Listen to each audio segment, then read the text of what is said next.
morning. Myself Srikanth Rao SK, Assistant Professor in the Department of Electronics and Communication Engineering, Vivekananda College of Engineering Technology, Puttur. Today, what we are going to do is, we will be finding out VSWR of port 2 of attaching coupler. So for that, what we need to do is, we need to connect the bench setup, entire bench setup, along with attaching coupler and VSWR meter. So in this experiment, what is addition is, compared to the previous setup, what is addition is the slotted line. In the slotted line, basically it is used for the measurement of VSWR. Now inside this you can see the construction wires. So there is a small needle.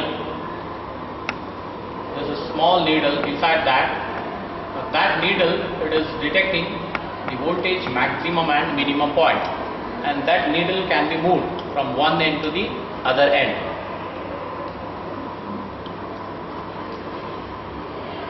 Now in the microwave transmission, there is a voltage standing wave pattern happening like this throughout my line. So at one point there is V maximum, at one point there is V minimum, V max, V minimum. This is happening continuously throughout the line, and the distance between maximum and minimum, it is always equal to lambda by 4, and the distance between two consecutive max or minimum, it is always equal to lambda by 2. With the same experiment, what I can measure is, I can measure what is the guided wavelength of the axial coupler, and at the same time I can measure what is VSWR of port 2 of the axial coupler. This entire setup is same. I have to follow the initial procedure of switching on the klystron, isolator, attenuator, all the thing, and I have to get a square wave. After getting the square wave, I have to connect it to the VSWR meter. In the VSWR meter, my range, after connecting the axial coupler and after connecting the slided line, what will happen is, there will be high attenuation to my signal happening. As a result, my range knob goes to around 60 dB. And when I move my slotted line, you can see the difference. My needle, one time it is going to maximum attenuation and one time it is going to minimum attenuation.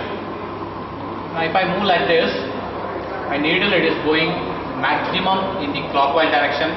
If it is going maximum in the clockwise direction, it is attenuation is minimum.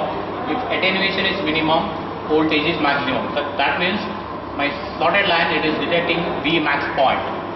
And if my deflection goes maximum in the anti-clockwise direction, attenuation is maximum, voltage is minimum. So that means my slotted line, it is detecting the V minimum point.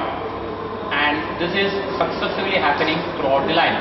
One time V max, one time V minimum, one time V max, one time V minimum.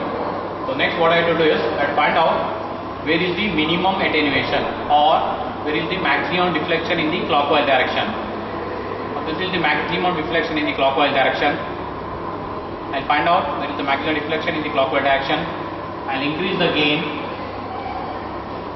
and I will make it as 1. So now since I am measuring SWR, I will be measuring the normal SWR. So the meter selector, it has to be in the normal, and my reading, it is the upper black scale. I have to slightly tune the gain knob and I have to make SWR as 1. So now this is almost 1. So now what I will do is, I will move my slotted line, can be in this direction or in this direction, it is one and same. And I will find out where is the maximum deflection in the anti-clockwise direction. So now the maximum deflection, here it is, somewhere around 1.5.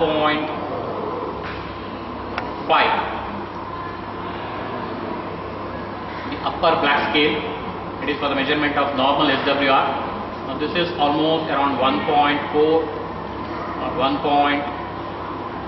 This is almost 1.4. So that means VSWR of port 2 of the axial coupler is 1.4. The same way I can measure VSWR of port 1, and at the same time I can measure VSWR of port 3 of National coupler. Procedure is almost same.